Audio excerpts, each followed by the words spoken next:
High, কেমন আছো সবাই? আশা করছি ভালো আছো। আমি ভালো আছি। এখন দুপুরবেলা, সকালে আমার স্নান হয়ে গেছে আর দুপুরে এখন রান্নাবান্না করবো, তাই সমস্ত কিছু গুছিয়ে নিচ্ছি। আর এই যে দেখো, এখানে পুঁই শাকের চচ্চড়ি রান্না করব আর রান্না করবো শুক্তো। সব কিছু গুছিয়েই নিয়েছি। আর এখানে দেখো শুক্তোটা রান্না হয়ে গেছে আর এখানে চচ্চড়িটা রান্না হচ্ছে।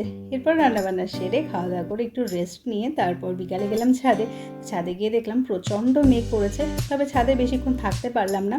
কিছুক্ষণের মধ্যে নিচে নেমে এসেছি, কারণ প্রচণ্ড বিদ্যুৎ চমকাচ্ছে আর সেই সাথে প্রচণ্ড ঝড়ও হচ্ছে। আর দেখো, মনে হচ্ছে না লাইটিং হচ্ছে, কিন্তু লাইটিং না গো, প্রচণ্ড বিদ্যুৎ চমকাচ্ছিল।